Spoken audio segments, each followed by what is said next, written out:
नमस्कार, सुप्रभात। स्वागत है आप सभी का। मैं हूं आपके साथ प्रीति। आइए बुलेटिन की शुरुआत करते हैं सुबह 7 बजे की हेडलाइंस के साथ।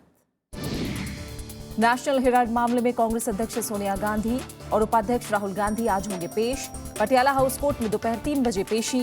कांग्रेस ने कहा कानून और अदालत का होगा सम्मान। राज्यसभा में गतिरोध खत्म करने पर बनी सहमति। सभापति की अध्यक्षता में सर्वदलीय बैठक। मौजूदा सत्र में जीएसटी पास होना मुश्किल। नैरोबी में डब्ल्यूटीओ की बैठक में अब तक सहमति नहीं। कृषि निर्यात सब्सिडी खत्म करने से भारत समेत विकासशील देशों का इनकार। दोहा विकास एजेंडे को लागू करने की मांग। अमेरिकी संसद ने आईएमएफ कोटा सुधार को दी मंजूरी। भारत और चीन जैसी उभरती अर्थव्यवस्थाओं को मिलेंगे ज्यादा अधिकार। फैसला लेने की प्रक्रिया में बढ़ेगी भागीदारी। नेपाल में मधेसी नेताओं का नए सिरे से आंदोलन शुरू करने का ऐलान। कई दौर की बातचीत नाकाम होने के बाद फैसला। कहा गंभीर नहीं सरकार। नेशनल हेराल्ड मामले में कांग्रेस अध्यक्ष सोनिया गांधी और उपाध्यक्ष राहुल गांधी को आज अदालत में पेश होना है। उनकी पेशी दोपहर 3 बजे पटियाला हाउस कोर्ट में मजिस्ट्रेट के सामने होगी। इस मामले में सोनिया और राहुल के साथ सुमन दुबे, मोतीलाल वोरा, ऑस्कर फर्नांडिस, सैम पित्रोदा और कंपनी यंग इंडिया लिमिटेड आरोपी है। कांग्रेस सांसद और कार्य समिति सदस्य आज दोपहर 1 बजे से पार्टी मुख्यालय में मौजूद रहेंगे। 7 दिसंबर को दिल्ली हाईकोर्ट ने समन रद्द करने की कांग्रेस नेताओं की याचिका खारिज कर दी थी। हाईकोर्ट ने निजी पेशी से छूट देने से भी मना कर दिया था। इसके बाद 8 दिसंबर को मजिस्ट्रेट ने इन नेताओं को समन जारी किया था। बीजेपी नेता सुब्रमण्यम स्वामी ने इन नेताओं पर नेशनल हेराल्ड पर कब्जे के लिए फंड की गड़बड़ी और जालसाजी का आरोप लगाया है। कांग्रेस का कहना है कि सब काम कानून के मुताबिक हुआ है और अदालत का पूरा सम्मान होगा।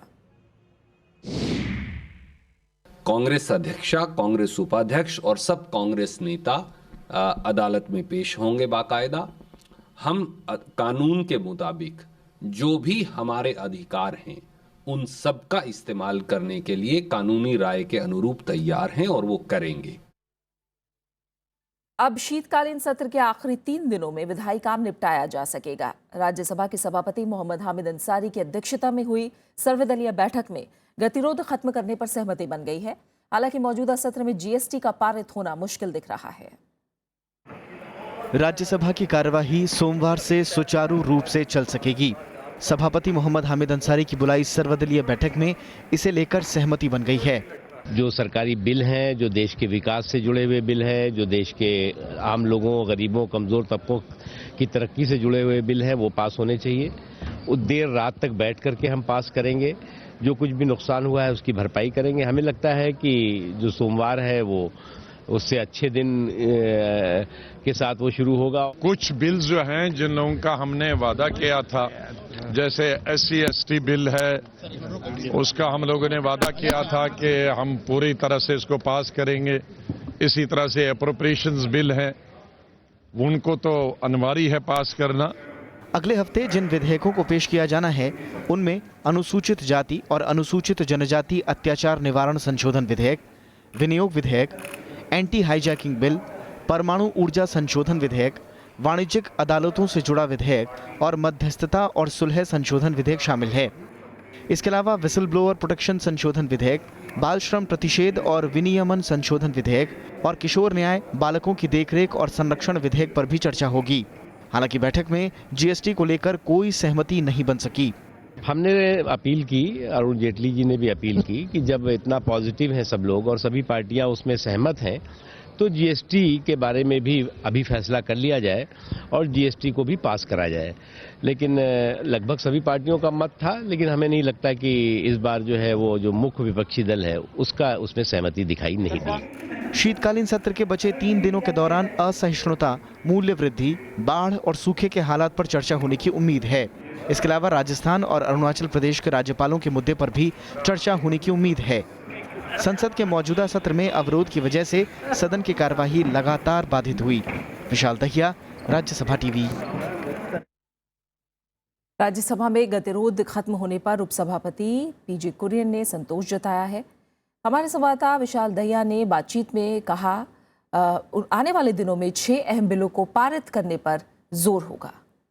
कुरियन साहब, एक मुद्दा जिसके ऊपर पिछले 3 से 4 दिनों से लगातार जो विपक्षी दल कांग्रेस है उसके सांसद प्रोटेस्ट कर रहे हैं, 1-2 बार वेल में भी आए, वो है अरुणाचल प्रदेश से जुड़ा हुआ मुद्दा। तो जो कुछ सदस्यों का नोटिस है उस मुद्दे पर डिस्कशन करने के लिए, गवर्नर के रोल पर डिस्कशन करने के लिए, क्या उस पर भी चर्चा होगी आखिरी 3 दिनों में? गवर्नर का रोल, अरुणाचल प्रदेश के गवर्नर के रोल पर उन्होंने संविधान को नियमों को पालन नहीं किया है, ऐसा एक आरोप है। उसके बारे में मोशन है, ये सब्सटेंटिव मोशन है। ये मोशन ने चेयरमैन ने एडमिट किया है। इसके बाद इसका डिस्कशन होने के लिए गवर्नमेंट का टाइम कन्वीनियंस लेना है। कन्वीनियंस लेकर इन 3 दिनों में, मंडे या ट्यूसडे या वेडनेसडे, एक दिन में डिस्कशन हो सकता है। जीएसटी बिल को लेकर कोई सहमति नहीं बनी? मेरे ख्याल के सहमति नहीं है, इसलिए ये इसका एजेंडा में नहीं आया है। ये चेयरमैन ने जो बिल का सहमति है उन बिलों सच बिल लिया है। जीएसटी के बारे में इसका मतलब ये सहमति नहीं है।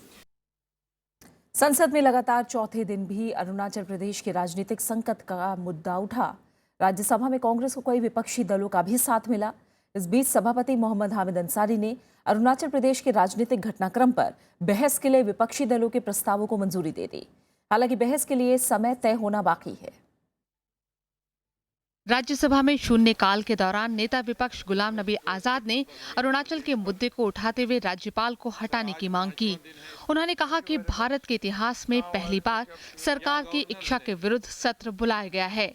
ये स्पीकर ये डायरेक्शन नहीं दी है विधानसभा को कि कौन चेयर पे बैठेगा और कौन नहीं बैठेगा, किस वक्त बैठेगा, पहले सेशन में कौन बैठेगा और पहले सेशन में कौन सा आइटम लिया जाएगा। जेडीयू, एआईएडीएमके, टीएमसी और वाम दलों ने भी राज्यपाल को हटाने की कांग्रेस की मांग का समर्थन किया। इस संविधान पर जो हो रहे प्रहार हैं और ये सब पार्टियां जो बीच वाली हैं, सर मेरी बात सुनिए, कभी ना कभी किसी ना किसी समय इसका शिकार रही है। My point of order is about the constitution. I am asking the chair, if a constitution is violated in such a vulgar fashion, what should this house do? केंद्र सरकार ने इस मुद्दे को उठाने पर ऐतराज जताया। Matter which is sub judice, the matter which is already High Court has given some decision, and by any means you cannot again start discussion on governor's conduct without chairman deciding on the substantive motion. उधर TMC और Samajwadi party ने सदन से walkout कर कांग्रेस के प्रति समर्थन जाहिर किया। गतिरोध की वजह से कई बार सदन की कार्यवाही स्थगित करनी पड़ी। लोकसभा में इस मुद्दे को उठाते हुए कांग्रेस ने केंद्र सरकार पर अरुणाचल में सरकार गिराने की साजिश रचने का आरोप लगाया। सदन में इस मुद्दे को उठाने की इजाजत नहीं मिलने के बाद कांग्रेस सांसदों ने वॉकआउट किया। गुवाहाटी हाईकोर्ट ने अरुणाचल में 16 और 17 दिसंबर को विधानसभा की बैठक में लिए गए सभी फैसलों पर रोक लगा दी थी। राज्यपाल जेपी राजखोवा ने हाईकोर्ट के फैसले को चुनौती देने का फैसला किया है। कृति मिश्रा, राज्यसभा टीवी। गुजरात हाईकोर्ट की जज जेबी पारडीवाला के खिलाफ महाभियोग प्रस्ताव के लिए राज्यसभा ने नोटिस दिया गया है। इस पर राज्यसभा के 58 सांसदों के हस्ताक्षर हैं। ये नोटिस जस्टिस पारडीवाला के आरक्षण को लेकर दिए गए बयान के खिलाफ दिए गए हैं। पार्टी लाइन से ऊपर उठकर राज्यसभा के 58 सांसदों ने जस्टिस जेबी पारडीवाला के खिलाफ महाभियोग प्रस्ताव लाने के लिए नोटिस दिया है। सांसदों ने जज के आरक्षण के खिलाफ की गई टिप्पणी को लेकर नोटिस दिया है। आरक्षण की मांग कर रहे हार्दिक पटेल के केस की सुनवाई के दौरान 2 दिसंबर 2015 को जज ने कहा था कि आरक्षण और भ्रष्टाचार देश को बर्बाद करने वाली 2 चीजें हैं।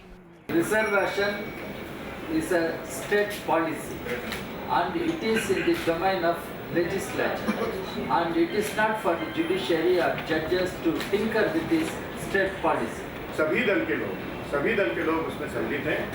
उन्होंने आज नोटिस राज्यसभा के सभापति महोदय को दिया है और उन्होंने कहा कि इसका स्टैंडर्ड प्रोसीजर फिक्स है और मैं इसको आगे बढ़ाता हूँ। संवैधानिक प्रक्रिया के मुताबिक सुप्रीम कोर्ट और हाई कोर्ट के जजों को हटाने के लिए अनुच्छेद 124(4) में खास प्रावधान है। नोटिस स्वीकार करने के बाद सभापति 3 संसदीय समिति का गठन कर सकते हैं जो आरोपों की जांच करती है। आरोप सिद्ध होने पर इस प्रस्ताव को राज्यसभा और लोकसभा से विशेष बहुमत से पारित होना अनिवार्य है।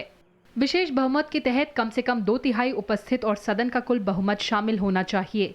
इसके बाद ही राष्ट्रपति उस जज को हटा सकते हैं। अब तक सिर्फ 2 बार ही संसद में जज के खिलाफ महाभियोग की प्रक्रिया शुरू हुई है। 1993 में जस्टिस वी रामास्वामी पर महाभियोग चला, लेकिन आरोप सिद्ध होने के बावजूद बहुमत के अभाव में प्रस्ताव पारित नहीं किया जा सका। वहीं 2011 में राज्यसभा में प्रस्ताव मंजूर किए जाने के बाद जस्टिस सौमित्र सेन ने इस्तीफा दे दिया। कृति मिश्रा, राज्यसभा टीवी। डीडीसीए से जुड़े मामले में लगातार तीसरे दिन राजनीति गरमाई रही। आम आदमी पार्टी ने इससे जुड़े 5 सवाल पूछे, तो वहीं बीजेपी ने एक बार फिर आरोपों को बेबुनियाद बताते हुए वित्त मंत्री अरुण जेटली के साथ खड़े होने की बात दोहराई है। डीडीसीए मामले को लेकर सियासत तेज हो गई है। आम आदमी पार्टी ने एक प्रेस कॉन्फ्रेंस कर 5 सवाल पूछे हैं। आम आदमी पार्टी ने पूछा है कि 21वीं सेंचुरी किसकी कंपनी है, ओएनजीसी से पैसे लेने के लिए दबाव क्यों बनाया गया, स्टेडियम की कुल लागत 114 करोड़ में से 57 करोड़ रुपए किन किन कंपनियों को दिए गए, डीडीसीए से जुड़ी 9 कंपनियां कौन कौन सी थीं, अनियमितताओं का जिक्र क्यों नहीं किया गया। इसके अलावा मुख्यमंत्री अरविंद केजरीवाल ने ट्वीट कर ये भी आरोप लगाया कि केंद्र सरकार ने सीबीआई को विरोधियों को टारगेट करने का आदेश दिया है। केंद्र सरकार के जो तरीके हैं, जिस तरह से टेरराइज किया जा रहा है ऑफिसर्स को, आप क्या समझते हैं? परसों हेल्थ डिपार्टमेंट के अंदर गए हैं सीबीआई वाले, डीटीएल पावर डिपार्टमेंट के अंदर गए हैं, एजुकेशन डिपार्टमेंट में गए, सभी डिपार्टमेंट में चले गए। हर डिपार्टमेंट के अंदर ये हो गया कि कल को सीबीआई आ जाएगी, काम मत करो। बीजेपी ने आरोपों का खंडन किया है। प्रधानमंत्री कार्यालय से राज्य मंत्री जितेंद्र सिंह ने अरविंद केजरीवाल से पूछा है कि सीबीआई अधिकारी का नाम बताएं। नाम का खुलासा भी करना चाहिए, क्योंकि पहली बात तो ये ना मुख्यमंत्री को शोभा देता है कि वो सीबीआई की जांच करे, सीबीआई की जासूसी करे और किसी अधिकारी को बुला करके। दूसरी बात ये है कि सीबीआई के अधिकारी का भी ये काम नहीं है कि वो जाकर के अपनी गोपनीयता लोगों के साथ बांटे।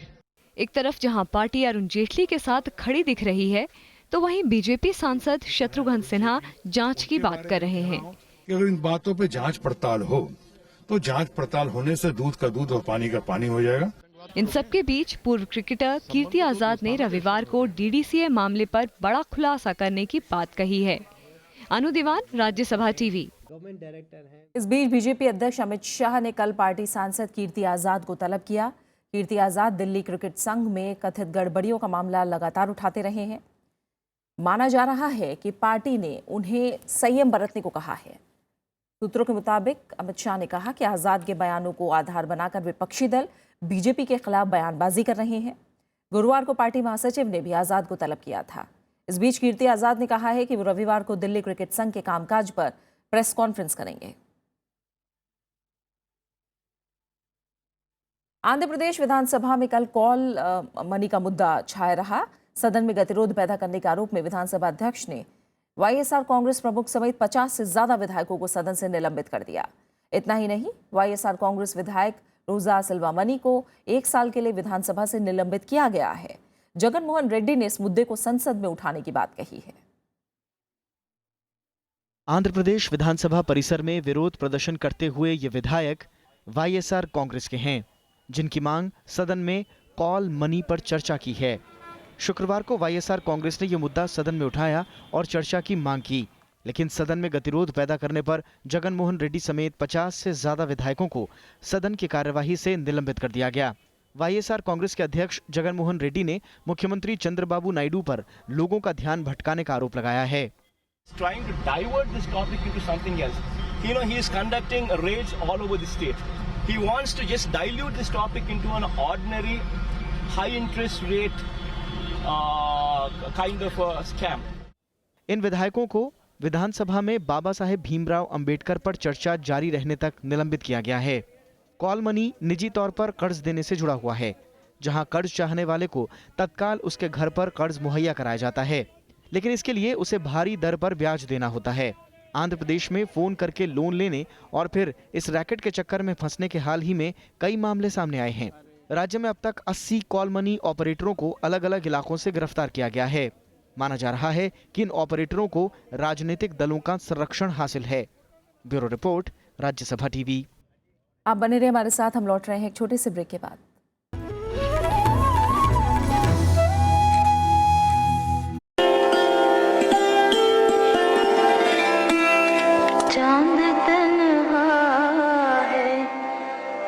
आसमां तन्हा छोड़ जाएंगे जहां तन्हा। विरासत में इस बार ट्रेजेडी क्वीन मीना कुमारी की दास्तान सिर्फ राज्यसभा टेलीविजन पर।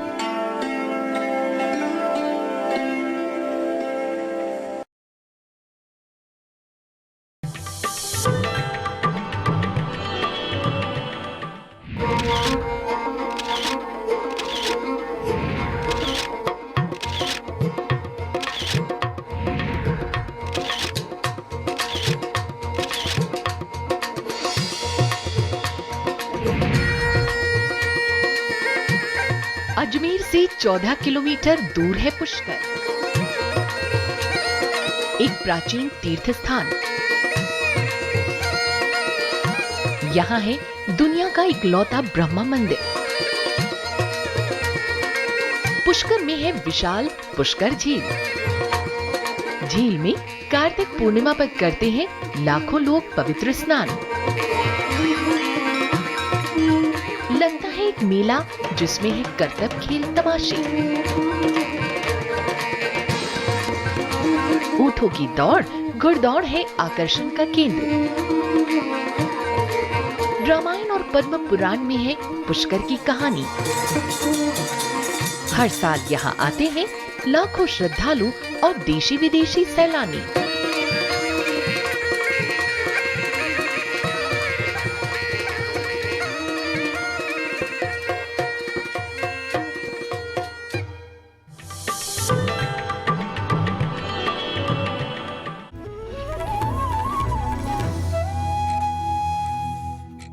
नेपाल में मधेसी दलों के संगठन ने नए सिरे से आंदोलन की घोषणा की है। यह आंदोलन रविवार से शुरू होगा। सरकार के साथ कई दौर की वार्ता नाकाम रहने के बाद कल ये फैसला लिया गया। मधेसी नेताओं ने संविधान संशोधन बिल को खारिज कर दिया है और कहा है कि इससे समस्या का समाधान नहीं निकलेगा। ये बिल संसद में पेश कर दिया गया है। इस बीच प्रधानमंत्री केपी शर्मा ओली ने मधेसी आंदोलन को गैर जरूरी बताया। उन्होंने कहा कि नए संविधान में मधेसी नागरिकों के हितों की पूरी रक्षा की गई है। उन्होंने ये भी कहा कि अगर वार्ता नाकाम रही है तो सरकार संवैधानिक और कानूनी रास्ते अपनाएगी। प्रधानमंत्री ने कहा कि लोगों के लिए मुश्किलें पैदा करने का अधिकार किसी को नहीं है। भारत और चीन की अगुवाई में विकासशील देशों ने कृषि निर्यात सब्सिडी खत्म करने से साफ इनकार कर दिया है। केन्या की राजधानी नैरोबी में विश्व व्यापार संगठन की बैठक में भारत ने विकासशील देशों के हितों की रक्षा की मांग की है। इस मुद्दे पर गतिरोध के कारण अब तक कोई सहमति नहीं बन पाई है। बैठक को एक दिन के लिए बढ़ा दिया गया है।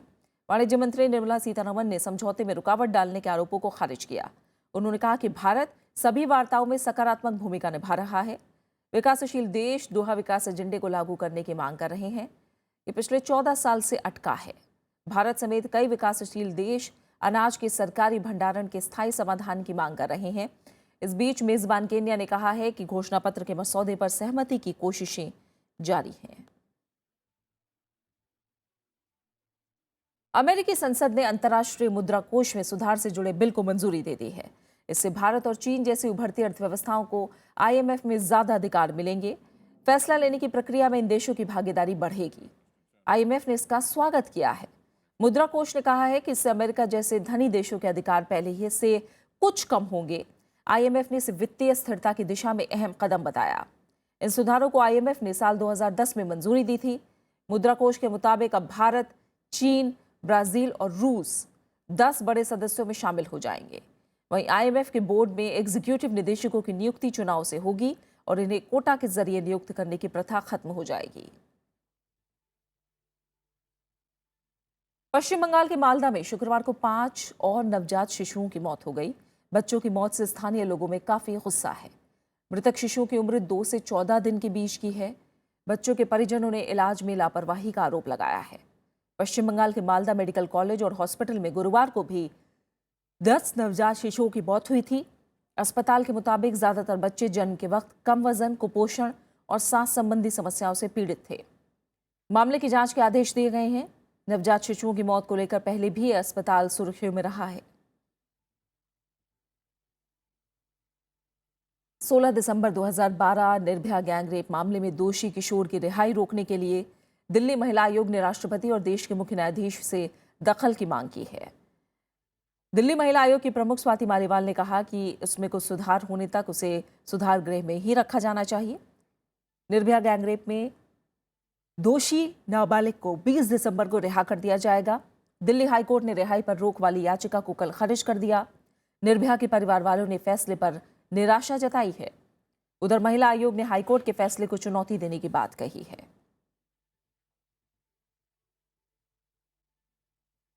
केंद्र सरकार ने मौजूदा वित्तीय वर्ष के लिए विकास दर के अनुमान में करीब 1% की कटौती की है। संसद में पेश छमाही समीक्षा में इसे 7 से 7.5% रखा गया है। सरकार का मानना है कि महंगाई के आंकड़ों को देखते हुए दरें घटाने के लिए माहौल अनुकूल है। संसद में पेश छमाही समीक्षा के मुताबिक 2015-16 में 7 से 7.5% विकास दर का अनुमान जताया गया है। पहले ये अनुमान 8.1 से 8.5% की पीछ रखा गया था। कम बारिश से कृषि उत्पादन में कमी की वजह से ऐसा किया गया है। Some areas of the economy where we can do much better, or agriculture being that area. Despite 2 deficient monsoons in a row, which has happened after 30 years, the agricultural sector is still growing at 2.2% because of excellent growth in livestock, forestry and fishery. सरकार ने वित्तीय घाटे के 3.9% के लक्ष्य को हासिल करने का भरोसा जताया है। वहीं 2.8% के राजस्व घाटे के लक्ष्य को भी हासिल कर लिया जाएगा। रिटेल महंगाई दर 6% रहने का अनुमान है। आने वाले वक्त में निर्यात में इजाफे की संभावना है। हालांकि बीते 12 महीनों से निर्यात में लगातार कमी हो रही है। निजी क्षेत्र के निवेश में कमी को बड़ी चुनौती माना जा रहा है। That private investment would remain weak, and public investment needed to kind of fill in for and catalyze and crowd in private investment. Loans to the personal sector are growing very rapidly in real terms, about 15%, whereas loans to industry are growing very slowly. So clearly you can see a contrast between two sectors. सरकार का मानना है कि प्रस्तावित केंद्रीय कर्मचारियों की वेतन बढ़ोतरी से आगामी वित्तीय वर्ष में अर्थव्यवस्था के लिए चुनौती बरकरार रहेगी। Bureau report, Rajya Sabha TV. लगातार 4 दिन की तेजी के बाद कारोबारी हफ्ते के आखिरी दिन शुक्रवार को शेयर बाजार में गिरावट का रुख रहा। बिकवाली के दबाव में सेंसेक्स और निफ्टी 1% से ज्यादा गिरकर बंद हुए। विकास दर के अनुमान में कटौती का भी बाजार पर असर दिखा। बीएसई का 30 शेयरों वाला सेंसेक्स 284 अंक की गिरावट के साथ 25,519 के स्तर पर बंद हुआ। वहीं एनएसई का 50 शेयरों वाला निफ्टी 82 अंक की कमी के साथ 7,762 के स्तर पर बंद हुआ। आज की गिरावट के बावजूद इस हफ्ते सेंसेक्स और निफ्टी में करीब 2% की मजबूती कल देखने को मिली।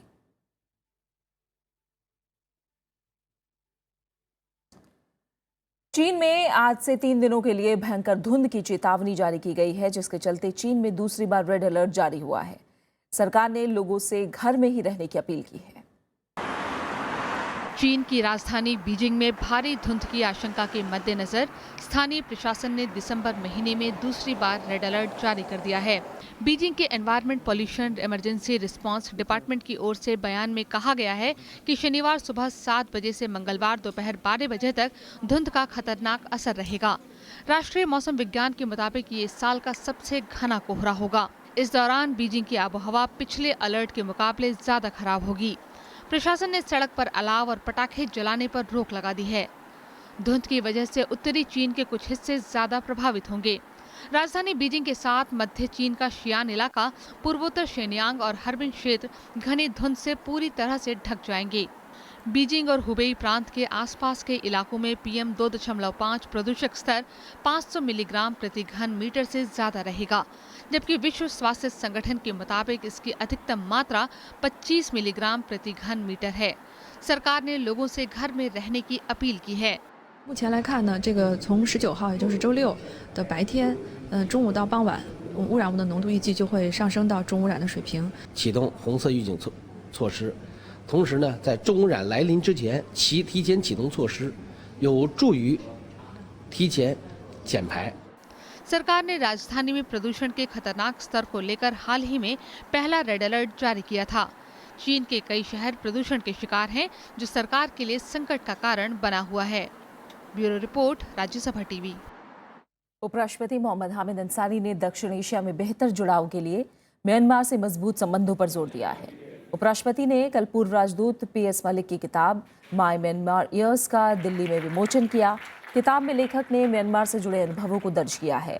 इस मौके पर विदेश सेवा से जुड़े कई रिटायर्ड अधिकारी भी मौजूद थे। उपराष्ट्रपति ने बताया कि म्यांमार से भारत के काफी पुराने संबंध हैं। मोहम्मद हामिद अंसारी ने लेखक को किताब के लिए शुभकामनाएं भी दी। Myanmar is also important for India's connectivity with the rest of Southeast Asia, an essential requirement for the fructifying of our Act East policy. The enhanced connectivity between our Northeast with Myanmar can usher in a new era of economic prosperity in the region.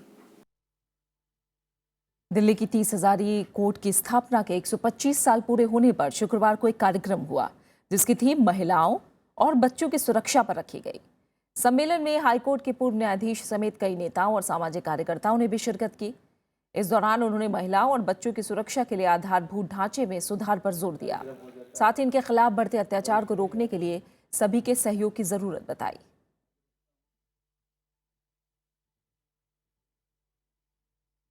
और आइए अब एक नजर डालते हैं देश और दुनिया की कुछ और अहम खबरों पर। पूर्व रक्षा सचिव आर के माथुर को मुख्य सूचना आयुक्त बनाया गया है। उन्हें केंद्रीय सूचना आयोग में 3 साल के लिए नियुक्त किया गया है। ये पद 1 दिसंबर को पूर्व आयुक्त विजय शर्मा का कार्यकाल पूरा होने के बाद से खाली था। डीजल गाड़ियों के रजिस्ट्रेशन पर पाबंदी के अपने फैसले को वापस लेने से एनजीटी ने इनकार कर दिया है। एनजीटी का कहना है कि वो प्रदूषण पर दिए गए सुप्रीम कोर्ट के आदेश में दखल नहीं देगा। नेशनल ग्रीन ट्रिब्यूनल ने प्रदूषण नियमों के उल्लंघन के लिए दिल्ली सचिवालय को बंद करने की याचिका खारिज कर दी है। केंद्रीय प्रदूषण नियंत्रण बोर्ड के पूर्व वैज्ञानिक महेंद्र पांडे ने दिल्ली सचिवालय पर प्रदूषण रोकथाम नियमों की अनदेखी का आरोप लगाया था। दिल्ली हाईकोर्ट ने राज्य सरकार को नगर निगम के 13 वार्ड्स के लिए 30 अप्रैल से पहले उपचुनाव कराने का आदेश दिया है। उत्तर प्रदेश सरकार ने पॉलीथीन बैग्स के इस्तेमाल पर पूरी तरह से पाबंदी लगाने का फैसला किया है। उत्तर प्रदेश की कैबिनेट बैठक में फैसला किया गया। इलाहाबाद हाईकोर्ट ने सरकार को 31 दिसंबर से पहले निर्देश देने का आदेश दिया था।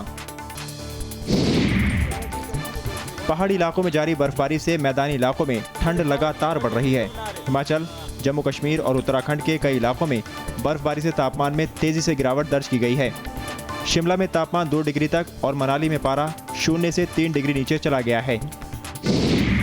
मदर टेरेसा को संत की उपाधि देने के पोप फ्रांसिस के फैसले का पश्चिम बंगाल की मुख्यमंत्री ममता बनर्जी ने स्वागत किया है। मदर टेरेसा को 2016 से संत के तौर पर याद किया जाएगा।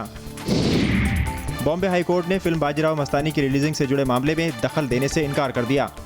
बीजेपी युवा मोर्चा ने फिल्म में इतिहास को गलत तरीके से पेश करने का आरोप लगाते हुए पुणे में इसकी रिलीजिंग पर रोक लगाने की मांग की थी। बैडमिंटन खिलाड़ी साइना नेहवाल की जिंदगी जल्द ही बॉलीवुड के पर्दे पर नजर आएगी। निर्देशक अमोल गुप्ते ने साइना की जिंदगी पर फिल्म बनाने का फैसला किया है। फिल्म की शूटिंग भी जल्दी शुरू होगी। फिलीपींस में भीषण बाढ़ और मेलर तूफान के चलते जनजीवन अस्त व्यस्त है। अब तक 41 लोगों की जान जा चुकी है। मौसम विभाग ने आगे भी भारी बारिश और आंधी चलने की चेतावनी जारी की है। इसी के साथ फिलहाल इस बुलेटिन में इतना ही और आखिर में एक नजर डालते हैं हेडलाइंस पर। नेशनल हेराल्ड मामले में कांग्रेस अध्यक्ष सोनिया गांधी और उपाध्यक्ष राहुल गांधी आज होंगे पेश। पटियाला हाउस कोर्ट में दोपहर 3 बजे पेशी। कांग्रेस ने कहा कानून और अदालत का होगा सम्मान। राज्यसभा में गतिरोध खत्म करने पर बनी सहमति। सभापति की अध्यक्षता में सर्वदलीय बैठक। मौजूदा सत्र में जीएसटी पास होना मुश्किल। नैरोबी में WTO की बैठक में अब तक सहमति नहीं। कृषि निर्यात सब्सिडी खत्म करने से भारत समेत विकासशील देशों का इनकार। दोहा विकास एजेंडे को लागू करने की मांग।